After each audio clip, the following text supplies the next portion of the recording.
many years ago, 1977 to 87, prior to my appointment as Vice Mayor of the city. Tapos in 1988. But I was a prosecutor of Davao City at that time. Yung predecessor, the Tanod Bayan, also appointed me as special prosecutor for the Tanod Bayan.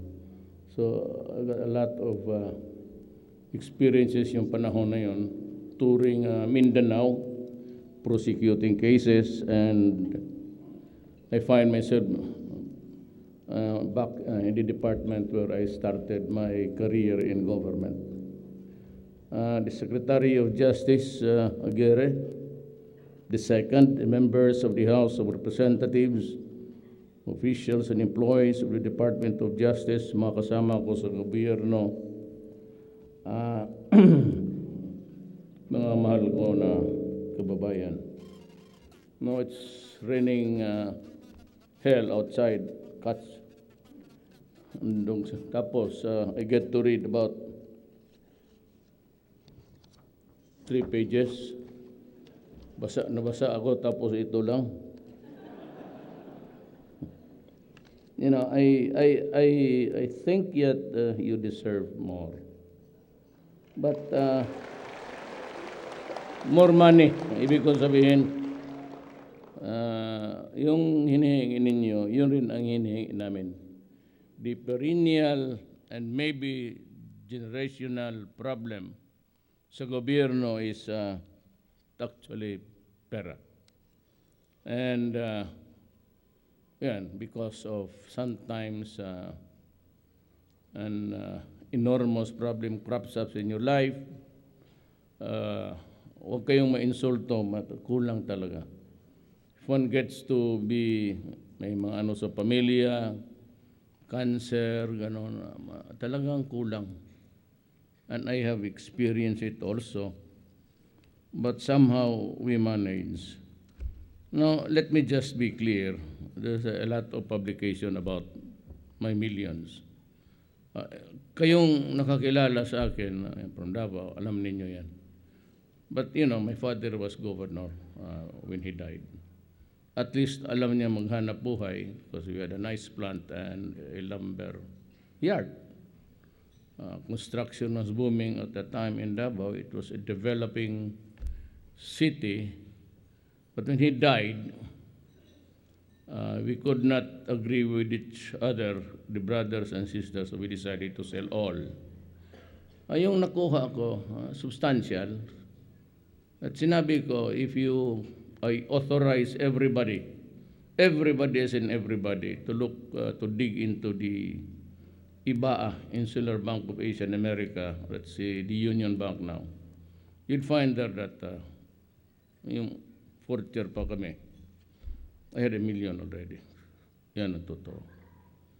So, yung naiinggit, you know, I'm sorry if you are a son of a very poor, I don't know from where you come. Kami dumating sa Davao, hirap. We had to climb our way. And as a matter of fact, that space there between Ateneo and the Davao, saka yung likod was a wetland noon. So akala ng tatay ko pwede doon, only to find out that Davao, in spite of the sloganeering of the Americans that go to Davao, go to Mindanao because it is a land of promise. Unfortunately, it was not really so. Davao City was already divided. May mga homestead na noon, like 7 hectares, 24 if you're a corporation. And so Davao was just owned by about, can count them, 7 families. And that is why yung squatting problem is very serious there. And Davao has on record, the highest of in the acquisition of lands. Kasi alam ko, in this sense that there was that promised land, but it could not apply to all. My father became governor, I became mayor, by destiny, maybe, and president. You know, in 1988, I became mayor. I never lost an election unto the presidency. Yan talaga ang historical ano ko. And I governed Davao for almost 23 years as mayor.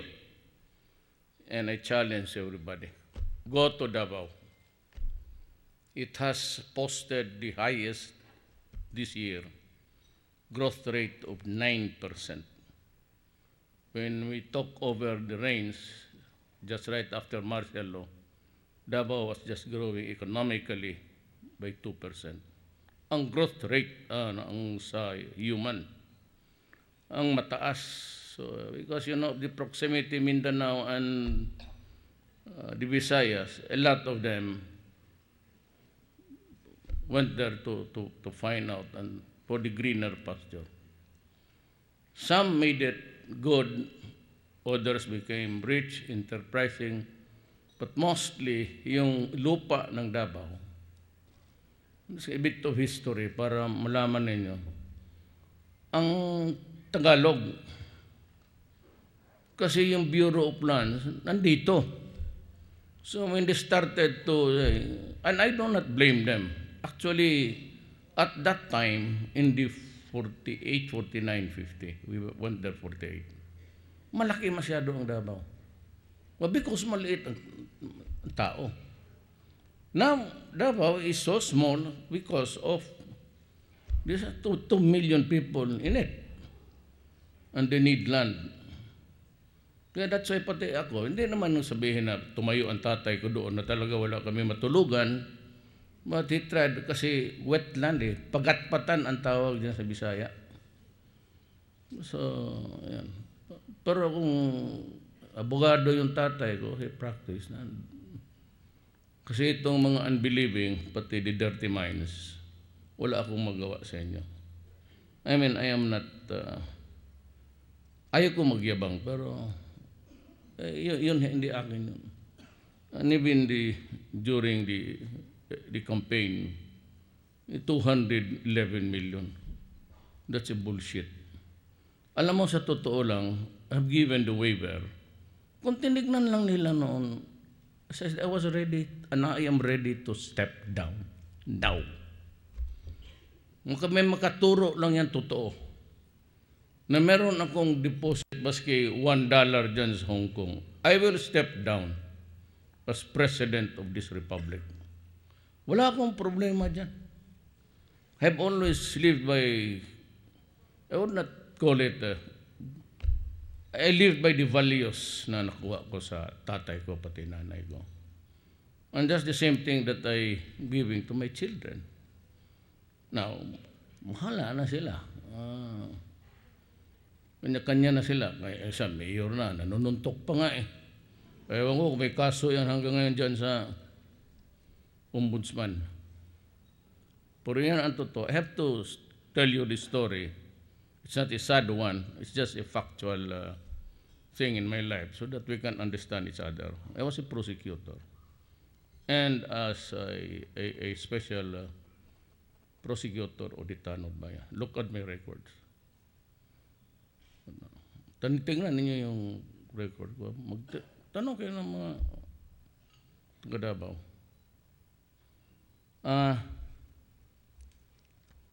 Let me just begin by saying that ito kasi yung EKJ, sinakyan talaga ng husto eh. But I hope that the Americans are here, especially those connected with the human rights. Yung kanila, yung rights was, which is a Soros thing, kay Soros yun eh. Yung manipulator ng currency. Dapat pag-usapan natin because this is the first time that I will tell you. You know, you cannot operate a drug business by just selling it to anybody just like a balot or vendor ice cream. Or yung mga sigarilyo dyan sa highway na pag nag-stop, the crowd everywhere to sell cigarettes. The operation with drug business is always an organized crime. It is always a result of a syndicated agreement. Kayong mga prosecutor, alam ninyo yan. It has to have the organization to operate. There has to be some cooking, and there has to be some loyal lieutenants to make the distribution down to the peddlers who take the order from the above. So they would know if the supply is there or if there is no supply at all. Would it be hard for them in the coming days because nakuha yung ilang tonelada, so lang business, so they have to parlay something else. Marijuana and, I have always been a hardliner. Baskit tanungin ninyo sino, talagang hardliner ako sa krimen. Magtanong kayo, sabi ng iba, pumapatay ka ba? Pumapatay ang mga tao.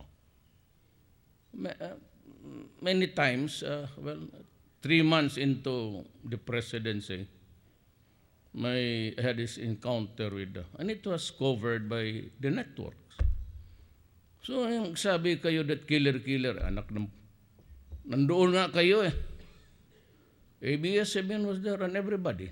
They covered it. And during yung, sabi nila na pinatay ko yung istorya ng Madre, lumaba ng lay minister ng Australian. Tapos, totoo yun, sinabi ko yun sa galit. Sabi ko, earlier ko, putang inang mga to.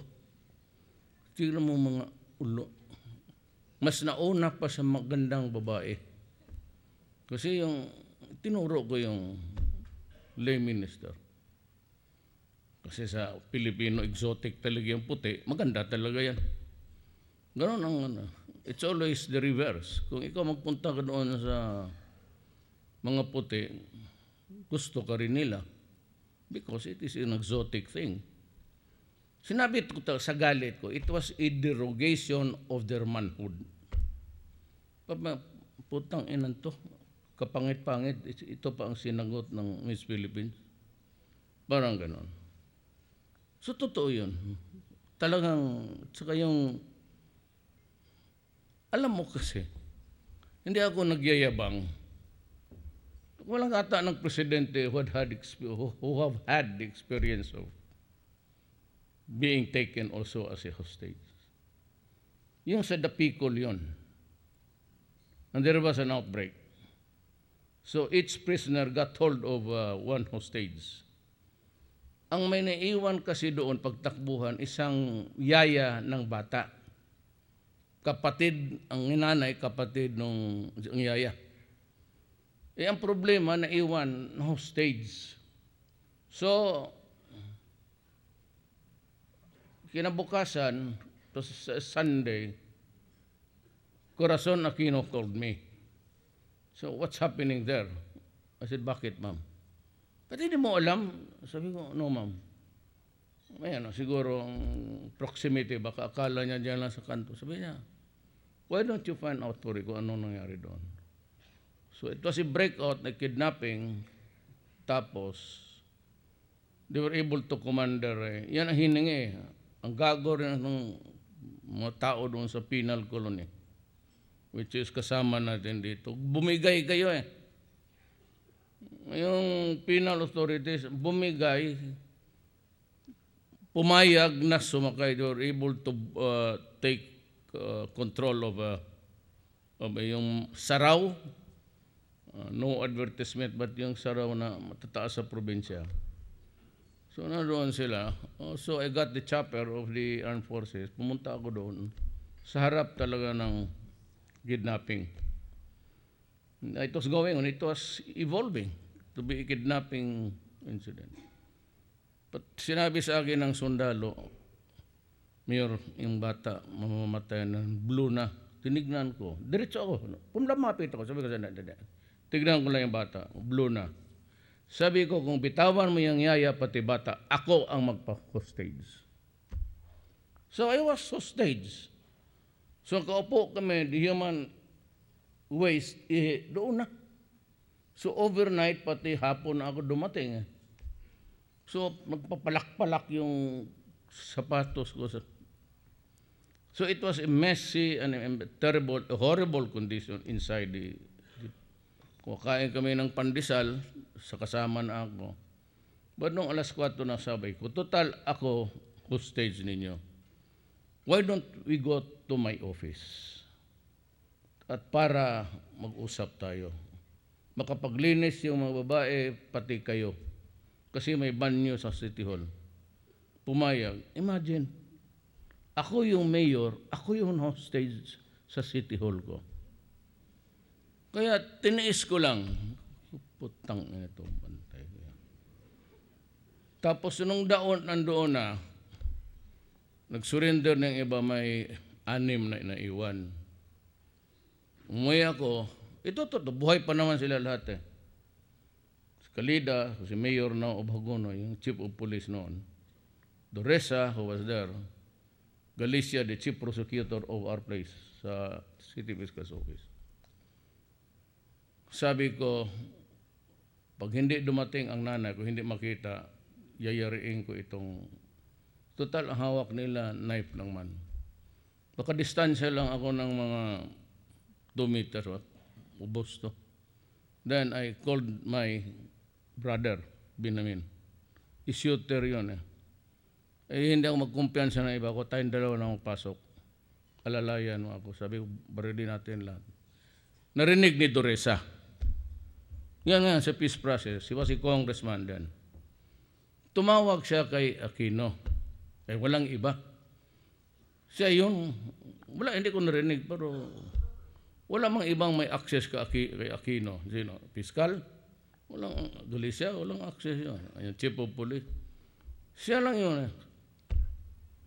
So, sinabi niya na patay ni, tinawagan ako ni President Aquino. Sabi niya, Mayor, I want that problem solved peacefully. Do not harm anybody. Total in control na naman kaya. Ay, wala akong magawa. Would you believe 1 month after, on a visitation day, meron kasama na yung Australiana, nagtaka-isa naman sila.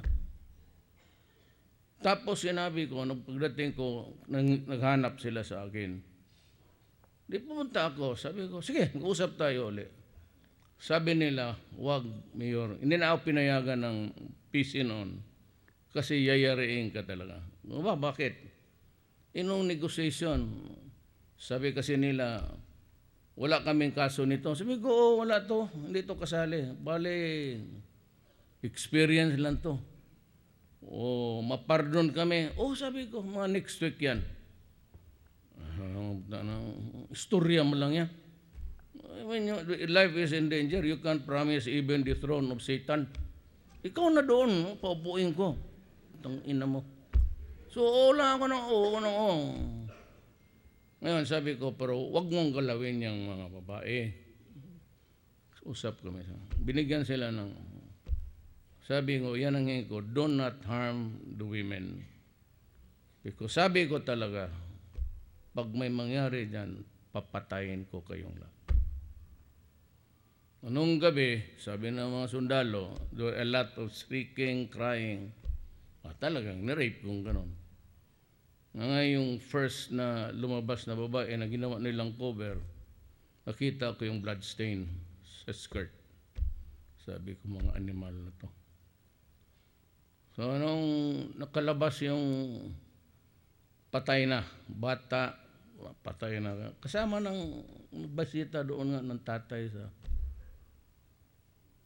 Kaya nung nag-alasay na, alam ko itong mga sundalo eh. Put them under stress for about 24 hours. Huwag ka magkumpiyansa maniwala pa yan. Yung mag-ganon, nandiyan na, tapos sabihin mo, hold ka lang. After 24 hours, gutom na, uhaw na ang may mga sungay ito, hindi na maniwala sa iyo yan. Basta puputok na lang yan. Hindi, nagkaputokan na. Sabi ko, tudasin natin lahat. Because may isang inmate kasi doon na sundalo. Kabaro eh. So ito namang mga PC, pero kasi army yun. He was allowed to go in and out. Ganon ang sakit talaga nito mga to eh. So mayroong mga umuwi na mga CHDF pa noon. Kinuha yung armas na nilagay lang dyan sa labas, tabi lang ng kampo sa kantin, dinala sa loob. So they had this bargaining. Putok na. Talagang pinatay ko lahat. Ayun na to, yung AKJ. On the record man, nandoon ang lahat, GMA, ABS-CBN. ABS-CBN, isa ka pa. Dapat na hostage ka si Gabi Lopez doon, sali kita. Totoo lang, kung ako naging presidente, tanungin ko kayo dyan sa publiko, makuha ka ninyo yung property ng Milo? Kung hindi ako na presidente, mayara kaya yung abuso ng mga network? Sino nakaputang ina ninyong lahat? Ikaw, Gabi Concepcion, mukha kang pera, putang ina ka. Totoo man. Yes. Ako kasi tumakbo ng presidente. Okay? Walang bumibigay sa akin ng pera. Naintindihan ko yan. Nationwide to. Wala akong problema dyan. Walang bumigay na may pera dito. I just relied on mga Davao. Si Tony Boy, Charles Gonzales, may mga pera yan. Puro kababata ko yan. Ito si Dominguez, nandito ba? May-ari ng Marco Polo ng Davao yan. Yan ang valedictorian namin nung kindergarten kami, yan ang nag-graduate. Kaya itong mga bright, totoo yan, itong mga bright marunong talaga. Marunong sila kasi hindi naman nahirap kami lahat o mayaman, pero mag-super rich ka, marunong talaga itong mga gago na ito paano pera. Wala nagbibigay. Kaya wala akong pera, but sa rating hanggang 3, 4, 4, 3 lang ako, lalo na Maynila, 4. Puno lumabas yung landslide ako dito. Nagbigay ko kunti-kunti. So last minute, makinig ka, Gabi Lopez, nag-place ako ng advertisement. Tinanggap ninyo yung pera kong 2 million para kasi wala akong advertisement.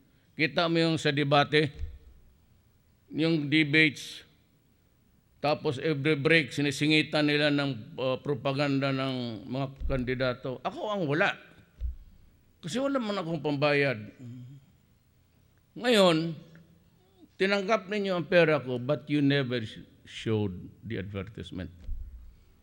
And despite the fact that we were placed way ahead, pinalabas ninyo despite of a court injunction na wag because Trillanes was using little children, which is not really allowed by law. Common sense should have warned you that talagang there was a violation of the law. And ang tinanggap mo ng pera ko na hindi mo ginamit para sa show ko is actually staffa. And I'm not the only one. Chis Escudero, ako, marami kami. Tanggap ng kantap kasi kayo ng pera in the name of greed. Tanggap ng pera. Tapos kung makasalita kayo, pati yung inquirer, kaming mga, kung baboy ninyo, kaming mga taga-gobyerno, you picture us to be the corrupt, ano. Excuse me. Yeah. Fortunately, hindi ako ganun. I would not have survived. Now, bakit ako nanalo? Heard about Jaime Marcos? Well, no problem. Because I know Jaime. Why? Because my father was a cabinet member of the first set of cabinet way back when he won for the first time. My father was Secretary of General Services. It was the Bureau of Supply, lahat ng... Kasi kaya sinuportahan ako ni Jaime kasi suportado ko rin siya. At Bongbong was inihari kasi ayaw ko nga tumakbo. Tapos, dumating yung mga pera ko konti kasi during the last 4 days, nag-shoot ako ng 32. Steady sila. Now, what was my message? Sa debates, I was the first one to just say, that is all that I have for you. What was my message? Corruption, drugs, criminality, economics. Sabi ko sa inyo, bobo ako dito sa economics. Hanggang, as a matter of fact, kasi mas bata ito sila sa akin, as a matter of fact, ako yung first set sa K-12. Noong panahon, K-12 na ako. Sabi ng anak ko, itong si Kitty Brighto, yung nanay nito, valedictorian eh. Kaya ko sabi ko marunong magnigo. Ngayon nakita ko na yung mga paano sila mag-squeeze in ng opportunity. Ito si Kitty sabi niya, why don't you tell Secretary Briones to do away with K-12? But just make it longer. Sabi ko, anak, dahan-dahan ka. Makakasagasa ka ng tao. Ang tatay mo, original K-12 talaga to. Took me 7 years to finish high school. Second year na, expelled na ako sa Ateneo. So I finished doon sa Digos. Classmate ko yan si Doresa. Doresa is a brilliant guy. Yan ang valedictorian. So ang valedictorian niya, Sane, Doresa, Aguirre, Delphin Lorenzana, valedictorian yan. Sa klase niya, valedictorian din sa eskwelahan yan. Lahat sila valedictorian. Ako, last 10 ako sa klase. Tanungin mo yung justices, pero okay lang man. So, where am I now? Where are they now?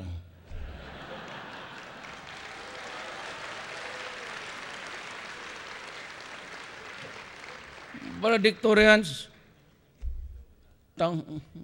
trabahante ko lang. Yan ang buhay.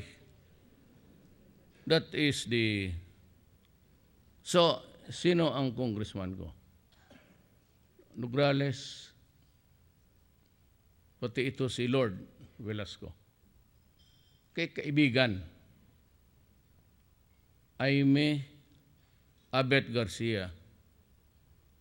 Mindanao, isa lang. Si Agusan del Norte. Bumaliktad, hindi nakatiis. Mahirap ang pag-ibig. Makikinig yung asawa ko. Noon. Uy, tagal na. Hindi man sabihin na walang ano lang. So, yun lang nagsuporta sa akin. Kaya hindi ko alam, except for the few guys, mga classmate ko, taga San Beda, hindi ko alam po yung sinong sinuportahan ninyo. Kasi kung nalaman ko na majority si Chris o si Rojas, bababa ako dito, bahala kayo sa buhay ninyo.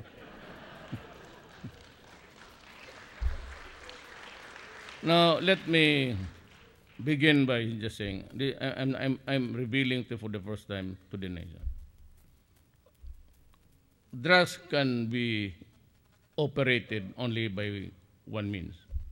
It has to be organized, correct? Correct. And the members there have to conspire with each other, so making them equally liable criminally. Correct? Correct. You have to proceed against all who appears to be responsible, therefore. Correct? Correct. That I cannot be so choosy in my judgment, because the act of one is the act of all, equally responsible for the distribution. Correct? Correct. There is no law which says that I can only enforce this, the grave crimes, the grave offenses, only against the rich and those who have the money, but I cannot prosecute the poor. So if it is a organized crime, then the tentacles are there. Itong pinakamataas na mayaman, pati itong pinakamahirap, wala akong magagawa. My oath to Mopi says to diba nandiyan sa enforce obey the Constitution and enforce the laws of the land. It does not exempt except those who are poor. Yun ang ibig kong sabihin, yun talagang lumaban. Ito ang mahirap kasi because yung procedure natin is American, itong revised penal code is Spanish. Pero you have to operate within the bounds of the law.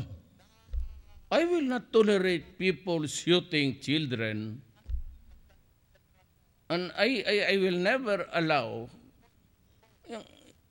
parang hindi ka naman lalaki, nakatali na, why do you have to do that? O nakasurrender na. Hindi ka lalaki niyan. So, wag mo akong salihin sa kaputahan na ganun.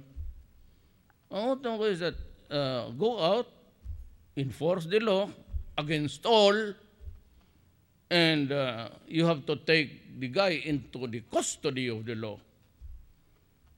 You have to overcome a resistance, whether light, slight, or serious. And if there's a weapon, be it a bolo, a knife, and you feel that your attack and your life is in jeopardy, shoot. Wala tayong problema dyan. Kayo dyan, fiscal, mga justice, that's the law. Kung wala akong magawa, sabihin mo na namatay sa enkwentro ito. Pero kung sinalvage mo, ibang istorya na yan. Ang salvaging kasi can also afflict, magtakod saan, and it will be practiced by everybody. The criminals and the police and the criminals would do the same thing. Yung kayong taga-Mindanao, taga-Davao, di ba? We lose about, at that time, 3-4 policemen a day. It's because yung impunity na, hindi ka pero yung impunity na maraming patay. I'm sorry to disappoint itong mga human rights. Hindi niya ako kilala. That's the problem. But I was asked during the debates, how will you treat terrorism and drugs? I said, I will treat them harshly. So if you can find the appropriate synonym of what is harsh, then that's it. Ngayon, today, the drug problem or issue is all throughout the world. They have taken over the Bamboo Triad and the 14K sa lahat ng operasyon sa Southeast Asia. And ikaw noon na tigaluto ka, we are only given a franchise for distribution. Now, I made public yung matrix ni Parahinog because he was there in the middle. And the Albuera mayor, sabi nila na yun ang extrajudicial killing kasi binaril doon sa loob ng detention. You know, as the chief of the bureaucracy, as the one in control of the police, sino man paniwalaan ko? Yung testimony ng mga inmates, ang witnesses ang inmates man, or yung mga police ko. Common sense would say that doon ka maniwala sa police mo. Bakit ako maniwala doon sa mga priso na sinabi na, well, let the courts take it. Ngayon, sabi ni Aguirre, sabi niya, Mayor, it's murder. Go fine. File the case. Wala pong problema.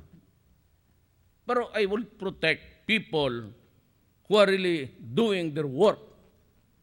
Now, if that is the theory of the case, I will believe them.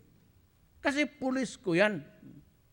Now, the only reason why sabihin nila noon walang patay, it was a paralyzed law enforcement. Maraming corrupt na police until now. Cebu City, baski ikaw taga roon, mga taga Visayas, alam ninyo yan.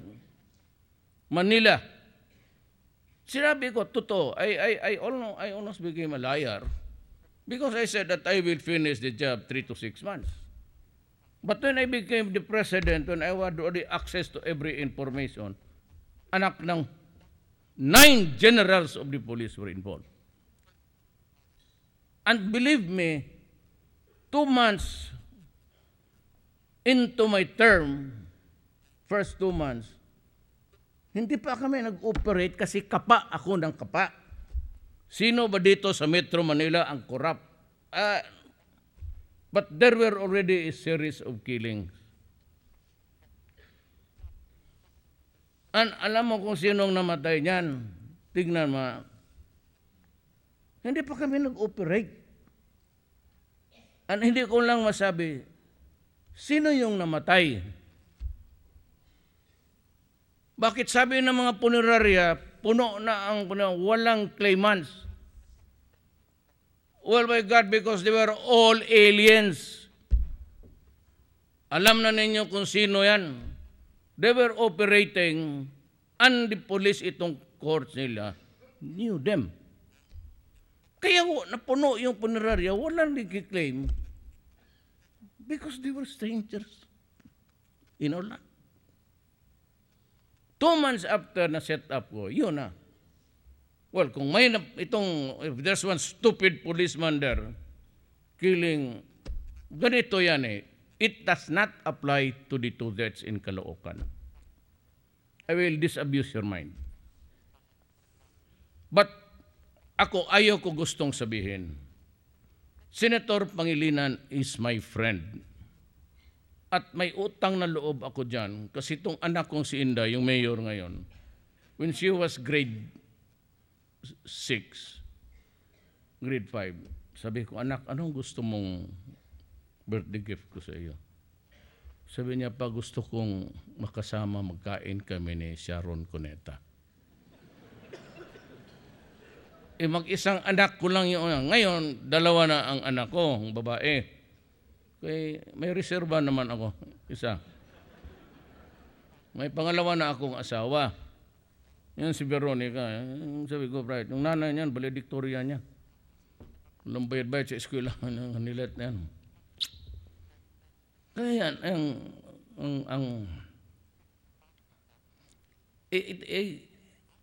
lahat yan halos na ilibing, hindi pa kayo nagtataka. Bakit walang claimants? Almost to 1,000. Well, sinong pumatay? Hindi pa ako nag-operate eh. So hindi ko sinasabi yung mga police generals. It would not be right because I do not have the evidence. But most likely the persons interested in doing them away is a group that gusto nilang mawala yan sila. Ngayon ako, gagawin ko rin. Basta lumaban, patayin mo na lang. Rather than be choosy at that moment na ano ito. Kaya ako believe, the best example na sa order ko nang galit ako, yung sa Caloocan. There was this CCTV footage na sinasaksak na siya ng deranged addict. He kept on parrying, nahawakan pa niya yung blade na dito. It was until only after he fell down and the idiot was on top of him, alam niyang mamamatay na siya, binira niyang 2 beses. Kayo, saludo ako sa police na yan. Sinabi ko, hanapin mo yan. That is actually yung nagalit na. Sabi ko, do not salvaging. Kasi masisira ako niya. I get to answer for everything because ako yung mayor. I do not call myself president. Nakukurnihan ako. Mayor lang kasi matagal ako mayor. If you want to address me really, say mayor. Pag yun ako presidente, hindi kita kausapin. Nakukurnihan ako. Sa Bisaya yan na, mahilasan ngo.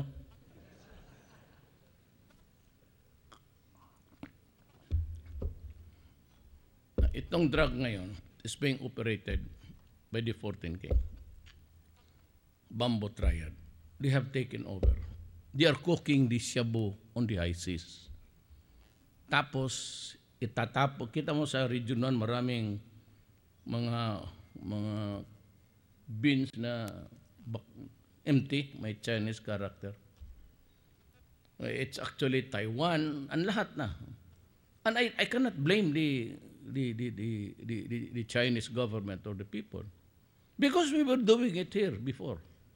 Marawi, what precipitated, what was the flashpoint of Marawi? They were serving a warrant for the arrest of a drug personality. So there was a far fight. Lumabas na yung totoo. Now, we'll admit that we knew that they had firearms, but I never expected it would be that enormous.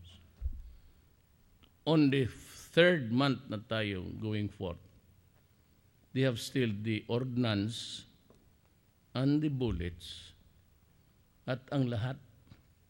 May mga barret pa sila. Excuse me, yung paglanding ko, yung pollens, may allergy ako dyan .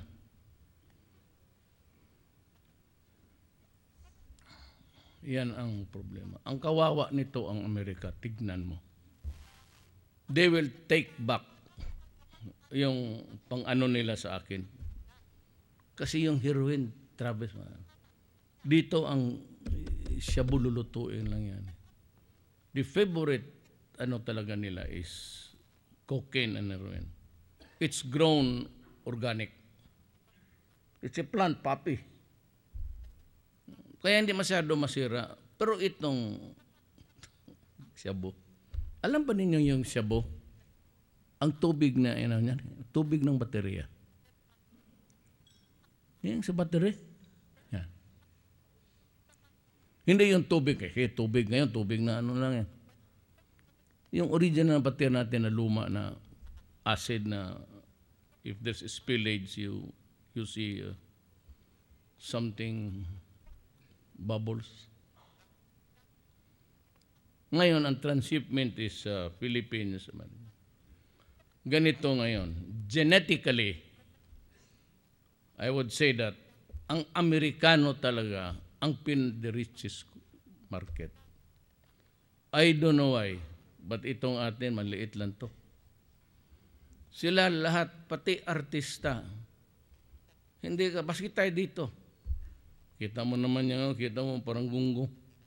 Hindi lahat, pero yung combo. Diyan yan nag-umpisa eh. Yung mga bangag talaga halos. Hindi naman lahat. Kaya maraming sumali sa kampanya ko yung sila Jimmy Bundok. Kasi they realize the serious dimension of the drug problem. Kung maniwala ang Amerika, mabuti. Kung hindi kayo maniwala, mabuti. Basta sinabi ko sa inyo. Now, sabi ko, what is my standard? In Davao, nung nag-mayor ako, kasi prosecutor ako, and I've seen so many cases, maniwala ka ba pagdating sa korte, putang ina, alum pala ang hinahawakan ko. Ganon ang switching sa pulis noon. O hindi magsipot.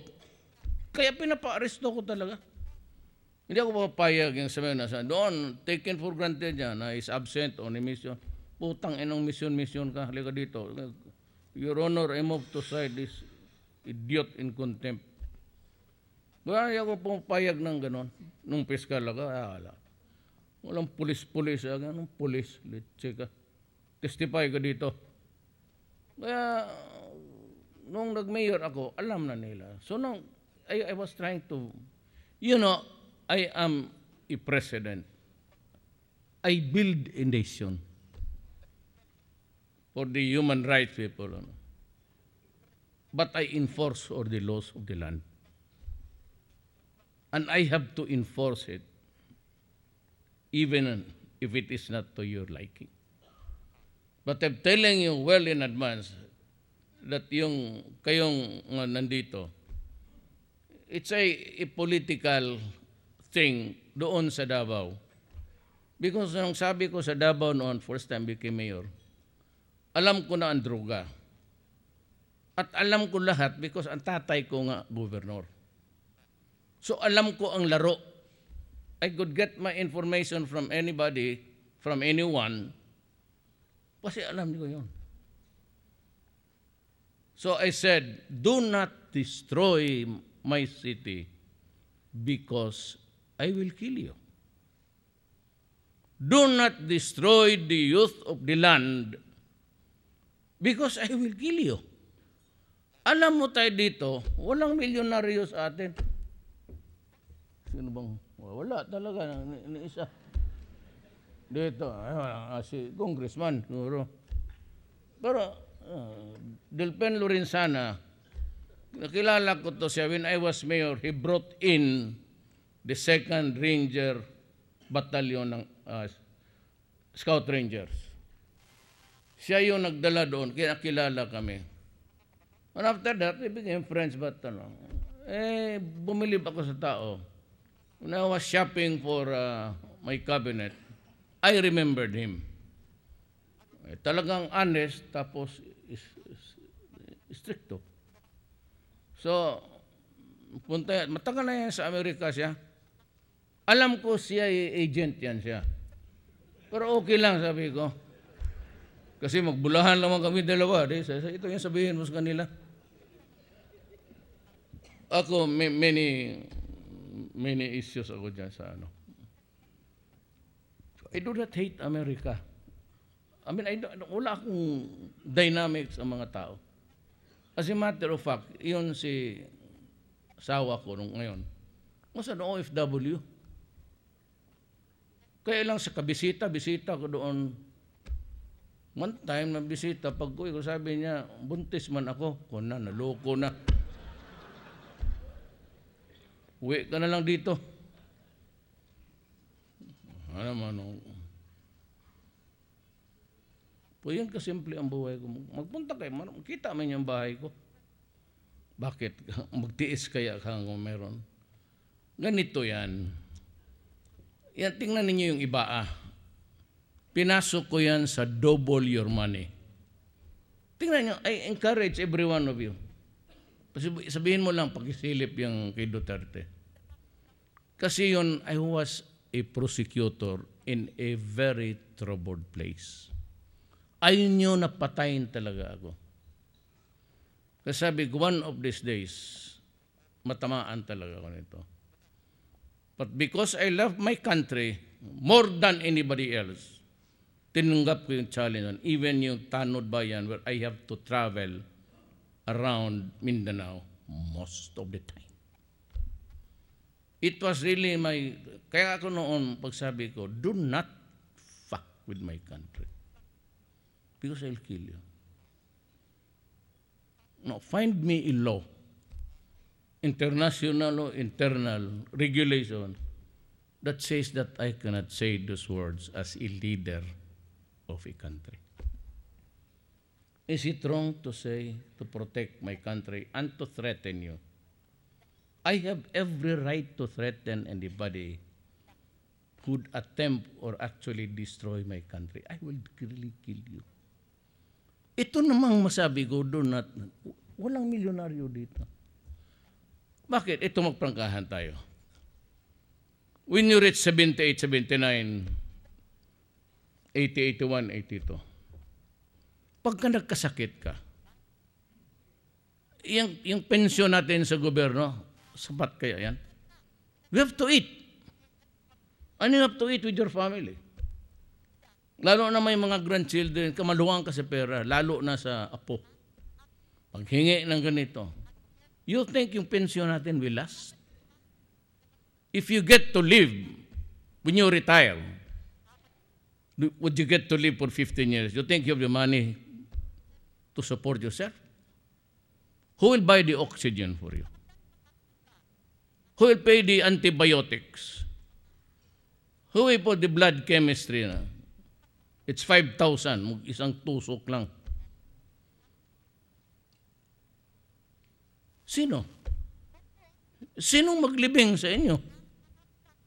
Sino magbili ng kabaong nyo? It's our children. Maswerte tayo kung ang mga anak natin mabuti. But how about the others?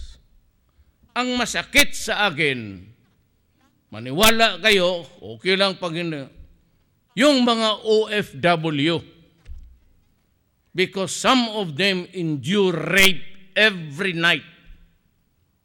Because in our countries, there are countries, ayaw kong sabihin, that when you are there as a helper or as a slave brought from the slave markets of Africa, you are treated as a slave and you can be used.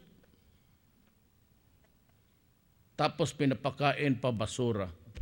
Hindi naman lahat. I'm trying to say, hindi ko nagsabihin sa inyo, nalulabasa ninyo yan, na ang pagkain makatulog lang, alas 2, alas 3. The most humiliating degradation of, yung gamitin ka ng mister, yung anak na may anak na binata, tapos yung bayaw ng putang inang, yun. Gamit lahat yan. Kaya alam nila, kaya pinapakain nila ng pilis. Hindi naman lahat. Hindi ko nila lahat. Hindi lahat ganon. Pero yung dito ma-assign ka ng gaya ng Abra, ganon, patay. Riyadh, wala na.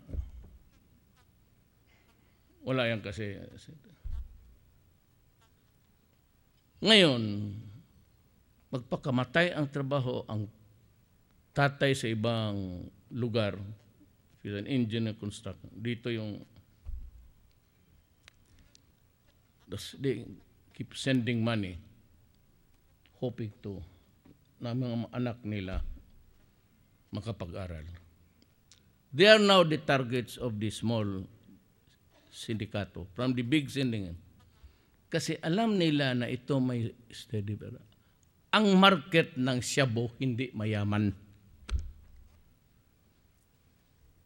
Ang mga mayaman, cocaine yan, pati heroin. Walang mayaman dito na nagamit ng shabu. Ang market nila ang mahirap.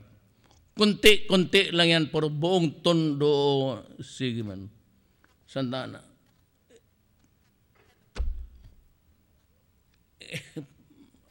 Pardon me for saying this, but it's sabi nga, do not be offended because, you know, I have a Chinese grandfather. and a Maranao mother. So, no problem. Murag ininsik gani nga. Ginagmay lang, volume. Hindi yung malaki. Sige, ginagmay. Kasi alam nila marami. Nung itong bata na ito, targeted dito sa ano, pabilihan ng pabilihan hanggang magbigay. Maisip ko lang na ang nanay, hini. Ang tatay, magkaroon ng spinal problem sa kabigat ng trabaho nila doon. Tapos pagdating dito, for all of their sacrifices, for all of the hardships, and for all the humiliations, pagdating dito yung anak nila, walang nangyari. Bangag pa. Maligahayan ngayon. Sabi ko, putang, patahin ko talaga. If he cannot demand a pound of flesh, bantay kayo sa amin. Kaya itong mga malaki, tanay-hayarian ko talaga, anak ng ito maniya. Believe me. I am prepared to go whatever hell or priso. Jesus Maria. Total, si Aguirre man ang ikuputang. Kung may kubol yung mga yawa na, hindi may kubol ako sarili. At kung maswertihan ako, baka may tiga-service pa. Secretary of Justice. God damn it. Yan ang ano. So, araw-araw ito, hindi ito mahinto. Nakikita ko kasi sinasakyan talaga. AKJ, AKJ, AKJ. So be it. So be it. Make it the issue all throughout my term. I am not available anymore for re-election. So why should I be intimidated of itong mga human rights, makademanda doon sa na ito si Gascon, si spokesman of the liberal. Kita mo namang araw-araw yan ang ginagawa. Teenager din na, you know, that day, the day after rather, namatay yun si Kian. But because of drugs really are flooding the country and Caloocan, there was a police operation. Pagdating ng police, inunan dito. May vest, may protective. Tinamaan dito, patay. And one another police sa Surigao. That day, 2 police. Na hindi pa ito, kung tignan mo, hindi talaga ulul tumpot, puro politika. May nakita sa footage, may dalang malita, may 2 years old, tangan-tanga niya. Pamangkin pala niya. Check-in sa hotel, he raped the child, chop-chop, nilagay nila sa malita. Labas siya, wala siya malagyan, iniwan niya yung bata, parang kinilaw. Bulacan. 5 pamilya, ni-rape yung bulag na nanay, yung asawa ng anak, tapos pinakialaman pa yung 1-year-old. Tapos, ito na lang. You are familiar with the statistics, especially crime. Tell me honestly, bilangin mo yung mga victims ng drugs, rape, multiple murder, of recent memory, police. How many police drug-connected na namatay sa akin? Ilang police ko? 32. Bago lang yan, sa akin lang yan. 32. O 32 if you want to. Army, marami. Kasi doon sa Mindanao, pag break mo ng kung ang police patay, nakaharap niyan sa M60, it has to be, ang entry is always the army. Mas maraming patay sa Mindanao na military sa drug-connected raids. I think sa military, almost more than 100. Kasi minsan tapunan ng IED. Kaya yung sa Marawi.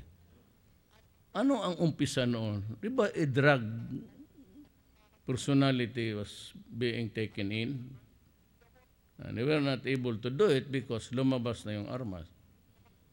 At bakit ganun karami?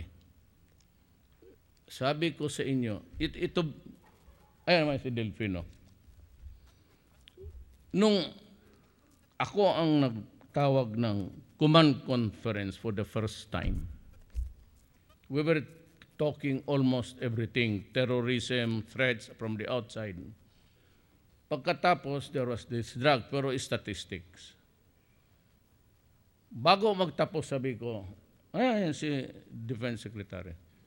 Gentlemen and ladies, yung mga, sabi ko na, I think we forgot to really discuss. I see the dark clouds looming in the horizon.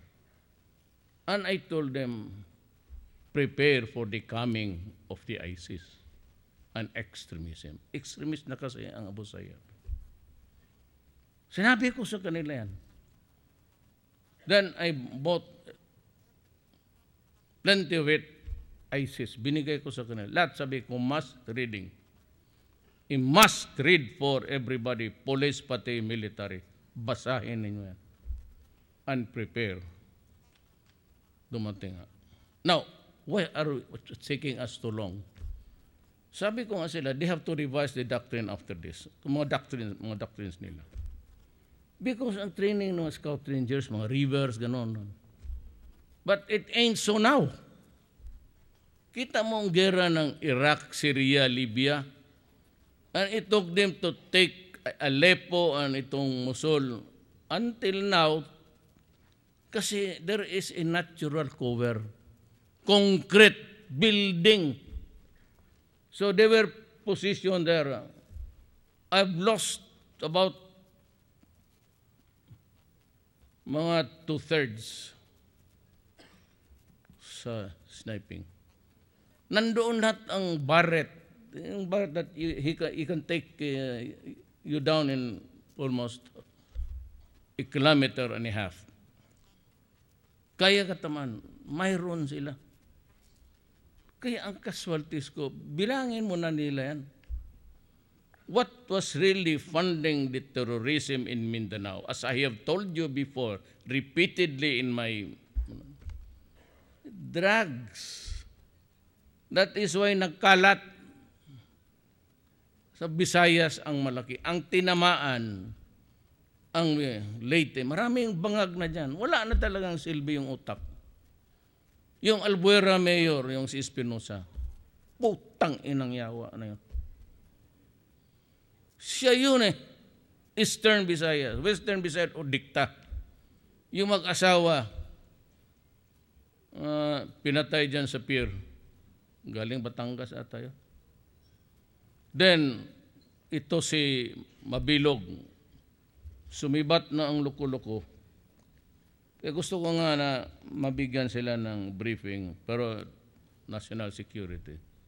I'll just invite them, pati si Dron. Pinsan kasi niya yan si ano.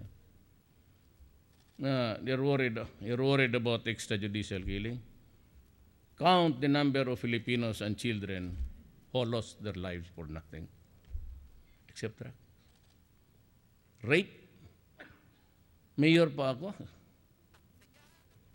18 months. Pamangkin niya, kinuha niya doon sa nana. Ito ba yung pamangkin ko?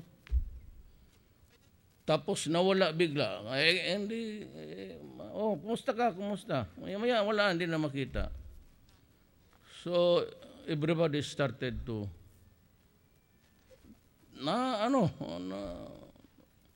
yung parte nila, only 1 meters away, nakita nila yung bata, buka na yung abdominal cavity. Talagang bumigay. Nandoon ako. Alam mo, ang putang ina nung tinanong ko siya, bakit mo naman ginawa yan? Ano mo ang sagot niya? Ito, gusto niya mong ikat, okay lang. Gano'n. Bangag eh. Gano'n talaga ako, Mayor. Pagla butan ako ng gusto, yung kambing namin, yun na lang ang iniindot ko. Ikaw, Mayor, kasagutin ka ng gano'n. Anong gawin mo?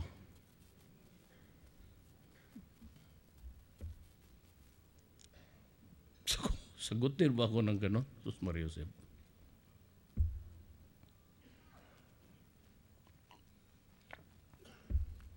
So yung isang araw, ano ba yung bago? Na pinag-iba niya, durog ako eh. He committed a crime. Kalimutan ko na lang. Mas matanda ako sa lahat sa kanila eh. I think it was about rape again or killing. Tapos, yung nagdala ng ano, yung chop-chop ng bata. Tinan mo ang sagot. Tinanong siya ng, bakit mo naman ginawa yun?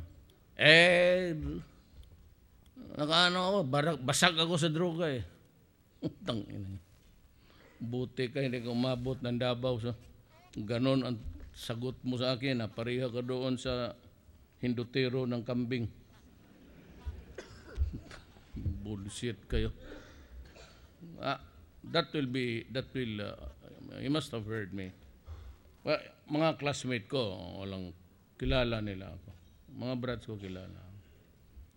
That is my characterization of my administration.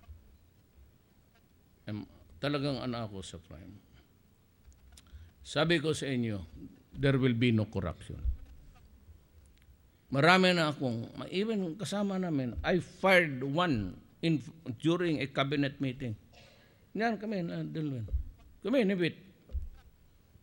Sabi ko, you're fired. Go out of this room. I do not want to see you, son of a bitch.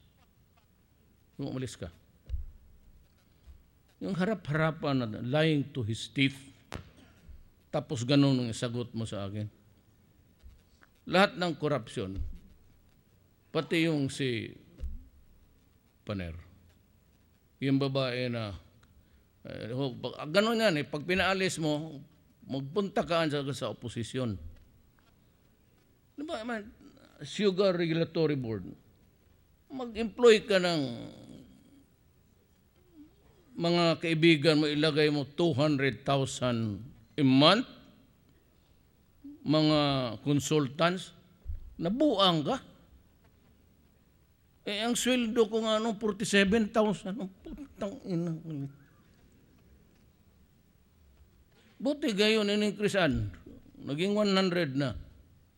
So ilan lang yung 100? Tag 50 ang isang pamilya. Ang para sa akin, kaya sabi ko, what was really my complaint? Maliit ang sweldo. Totoo yan. For my needs, maliit talaga. 2 families eh. Hindi naman matanda lahat. Yung bunso ko, sabi ko, nasa nanay niya. Ay yung apo, rumami na lalo.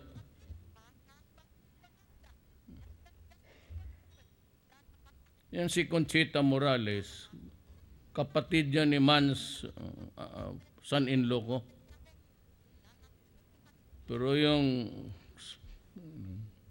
lahat dinmanda mo, puro naman oposisyon. No? Magdemanda ka man ng isa o dalawa dyan. Pati lahat. Hindi ako tagtantayin mo yung mga classmates mo. Pag nabi kong putang ina ka, anong pakialam ko.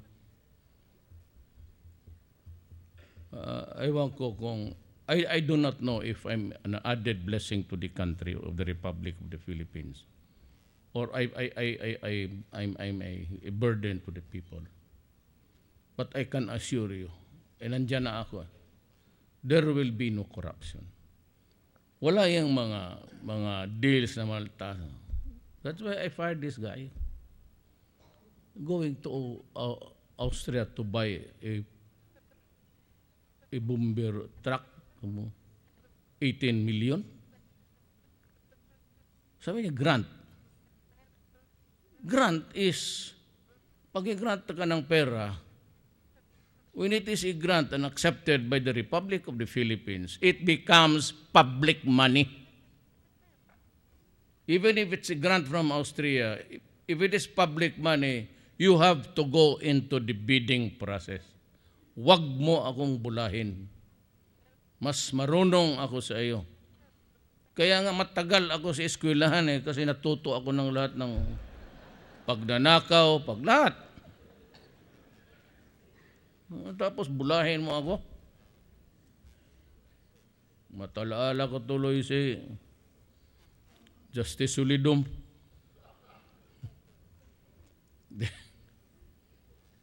Sino ka na isang akin? Laurente, yung classmate natin. Ang ma-pronounce lang yung Justice Solidum. Kaya hindi na last syllable lang. Putay, Laurente, pati ako tindig. Sabi niya, God damn it, I did not call you! Sabi ko, I thought, sir, my name was called. Because you are always talking there. I have observed you always talkative. God damn it, come here. You sit there, Brad. Pagdating ko sa Brad, sabi niya, okay, you're a show off. Recite. Di pinatindig niya ako. Oh, gano'n ako. Recite. Sabi ko, sir, there is no question yet, sir. Sabi niya, God damn it. Duterte, do not scratch your head and distribute your dandruff. Leave it on your head because that's only one that you have. Ang buhay talagang malupit. Ay, kami na dumaan dyan ng mura. God damn it, youth. Kaya ako pag magalit, inimimik ko si Solidum. God damn it! Pero ano yun? Lahat kami sa remedial, ang dali namin natapos. Sa remedial. Kasi do not scratch your head and distribute your dandruff in this room. Leave it on your head because it's only one that you have. Thank you.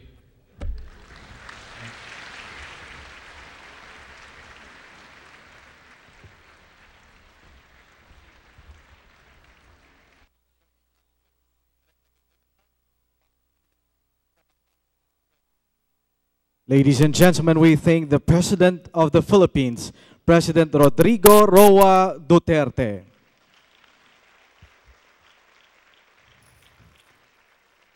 And now, may we request the President for a photo opportunity. Let us now have the first batch of those who will have a photo opportunity with the President. You will be led and ushered by the organizers from the Event Masters Manila. Everybody please be seated. Thank you so much. So let us now have the first batch, the DOJ officials.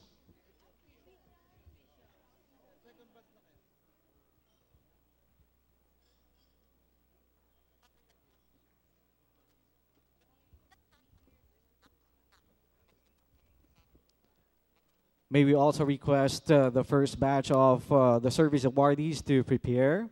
Please get ready. Again, the first batch of awardees. The first 60 service